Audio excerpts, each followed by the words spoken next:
आज ना मी चालले होते पवईला बरं का. आता आमच्या इकडच्या महालक्ष्मीला आज नैवेद्य नारळ करायचा होता आणि मम्मीने मला बोलवलं आणि आमच्या घरी झालता प्रॉब्लेम. मग काय गेले. खरं तर मला स्कूटीवरती जायचं होतं बरं का, पण पंढरी मला स्कूटी काय दिलीच नाही. मला म्हणला गप जा इष्टीने पाऊस पडतोय. मग गेले इष्टीने स्टँडवर गेलो दादाला घ्यायला बोललो. घरी जास्तवर तर आजीने सगळं आवरून ठेवलेलं, नैवेद्य वगैरे सगळं भरून ठेवलेलं. गेल्या गेल्या नैवेद्य उचलला डायरेक्ट मंदिराकडे गेले. नुसता त्या दिवशी तर पावसाला काय जोर आलता काय माहित, नुसता बाता बाता पडत होता. मंदिरापर्यंत पार नुसता चिखलच झालता. तिथे गेल्यावर तर बायकांची चर्चा झालीच. अरे ही तर तीच तुकारामची पोरगी ना, अरे ही तर तीच तुकारामची पोरगी ना, पळून गेली. असल्या बोलणाऱ्या बायकांना मी फाट्यावर मारलं. माझा माझा नैवेद्य दाखवला आणि घरी आले. घरी येऊन मला सुवासनी पण जेवायला घालायच्या होत्या.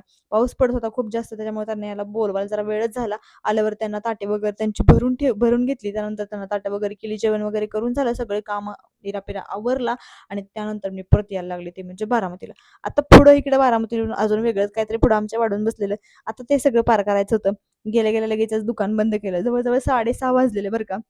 आता ते सगळं आवरून आम्हाला जायचं होतं इंदापूरला. आता इंदापूरला कशाला तर बाबा आम्हाला आणायच्या होत्या गॅसच्या टाक्या. आता देवाने आमच्या समोर संघर्ष लिहून ठेवलाय. आता प्रत्येक जी आलेली परिस्थिती तिला सामोरं तर गेलंच पाहिजे. त्याच्यामुळे म्हणलं ठीक आहे, आता हे पण बरोबर आहे, चालतंय. मग तिथून येऊन पार इंदापूरला पोहोचलो. जी काही टाक्या-बिक्या असतात ते घेतल्या. सगळं घेतलं-बितलं आणि परत निघलो आता पुढं. पुढं म्हणजे आता घरी यायचं होतं परत तिथनं. तिथून जवळ-जवळ 10:30 वगैरे वाजले. इकडे येईस्तोपर्यंत 11 वाजले. खंबाट्याचं तर असलं तुकडं पडलेलं की नको नको झालतं. घरी येऊन काय आवरलं नाही. नुसती फ्रेश झाले पटकन आणि लगेच झोपावं म्हणलं. एक टिपका सुद्धा काम आवरलं नाही. चला भेटूया उद्या.